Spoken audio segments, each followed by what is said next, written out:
Baik, terima kasih saudara. Kita lanjutkan perbincangan kita bersama dengan Pusat Studi Warmadewa dengan dua narasumber kita yang cantik-cantik ini. Ibu Desa, kemudian bagaimana kita mengerucutkannya ya? Pertama mungkin dari klasternya Ibu Desa dulu kan ya, terkait dengan pertanian, kemudian kesehatan perikanan. Nah, apa yang bisa kita share dari hasil penelitian, kemudian hal-hal yang penting yang terkait dengan efek dari perubahan iklim? Silakan Mbak Desa. Baik, kalau dari beberapa hasil riset saya, kebetulan saya ada riset di salah satu case-nya di salah satu lokasi di Bali ya. Oke. Di Bali ya. Oke. Nah, itu terkait dengan hutan khususnya. Nah, kalau kita lihat dari perubahan iklim ini kan yang berdampak itu sebenarnya salah satunya ke hutan dan lain sebagainya karena ada pola cuaca yang berubah dari pola iklim seperti misal curah hujan yang sangat tinggi seperti itu yang bisa menyebabkan beberapa dampak seperti banjir, longsor dan lain sebagainya. Nah, di salah satu hutan yang saya teliti ini dia memiliki sistem yang sangat unik untuk memitigasi perubahan iklim ini.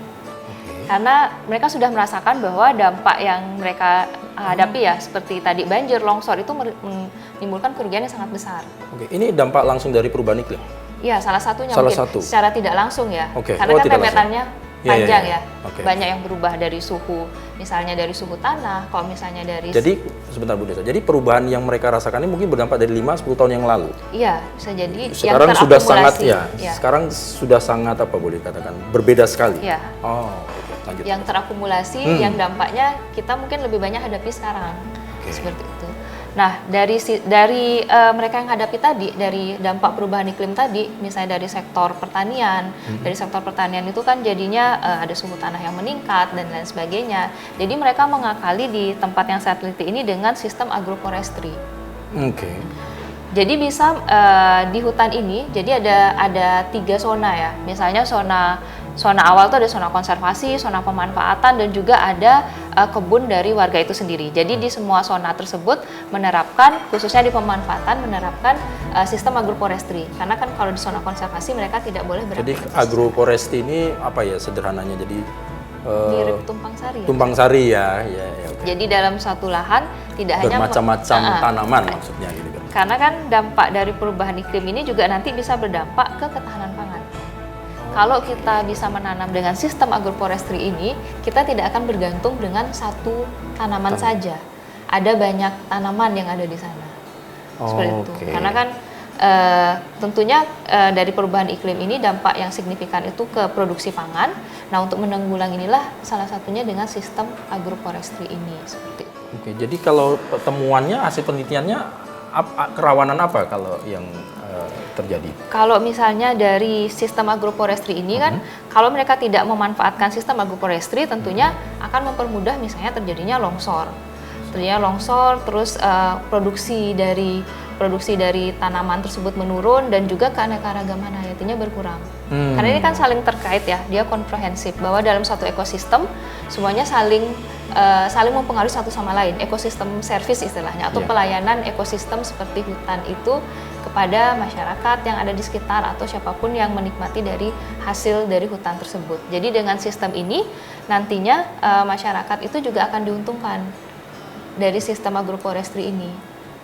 Kalau kemarin di case yang saya teliti ini, dengan mereka menerapkan sistem agroforestry ini, pendapatan mereka meningkat, dan di sisi lain kan karena konsen saya di biodiversity, ternyata biodiversitasnya juga bisa dikatakan masih tetap stabil.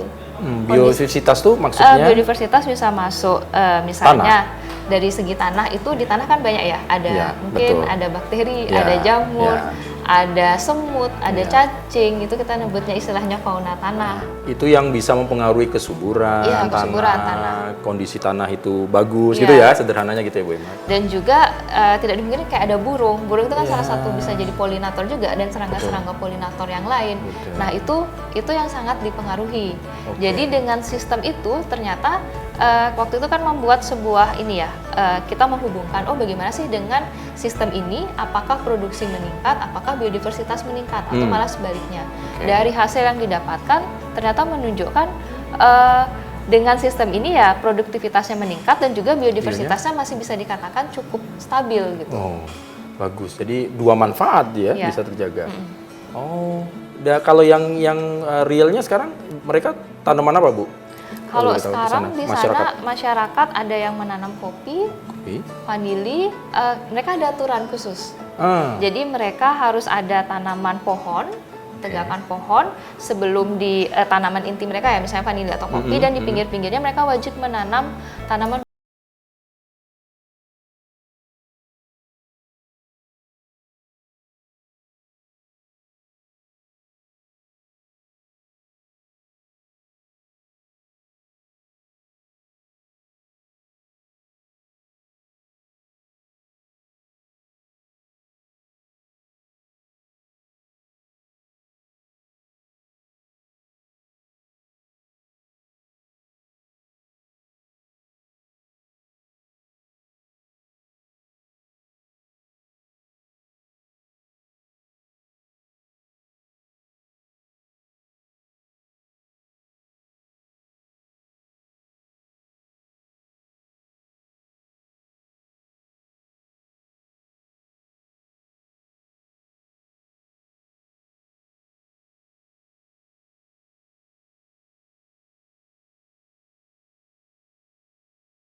Inilah yang mengakibatkan ada tanggung jawab yang berbeda tentu saja antara laki-laki dan perempuan itu. Perbedaan tanggung jawab ini kemudian akan mengarahkan tanggung jawab dalam mencari yang namanya penghidupan.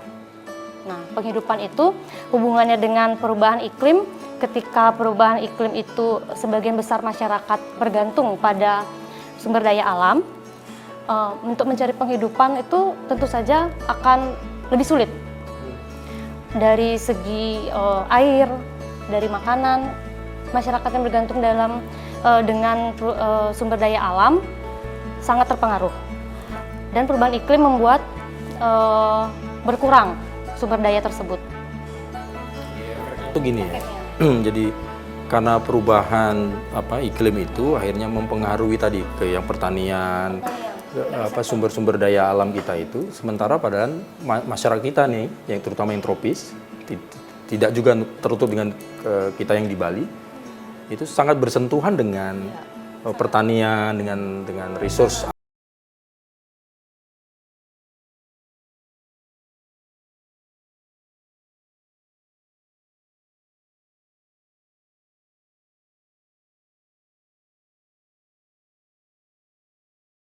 Produktif menjadi lebih banyak, akhirnya dia tidak bisa mengolah.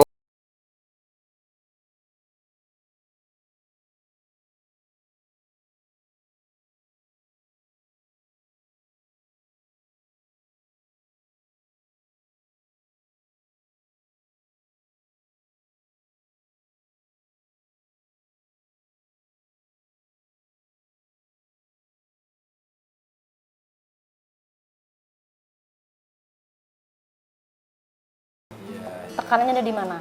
Makanya tadi data yang diteliti harus lihat dulu di awal sebenarnya peran perempuan dan laki-laki itu dibedakan seperti apa. Tanggung jawab untuk provide atau menyediakan mata pencarian itu ada di mana sebenarnya yang lebih berat antara laki-laki dan perempuan. Jadi akhirnya yang perempuan harus bertani juga bekerja karena yang laki-lakinya stres.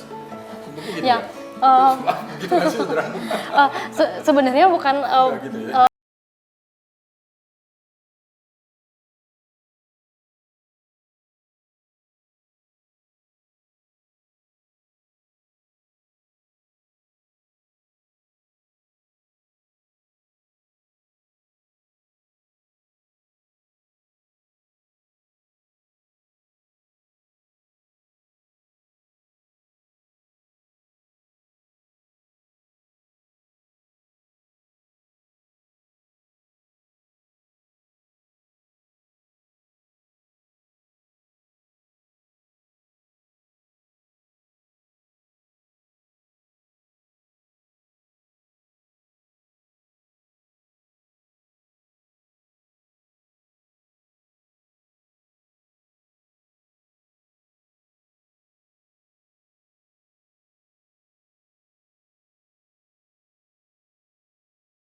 jadi pemicu ya. Pemicu. Pemicunya akan ada tindakan kekerasan Iya.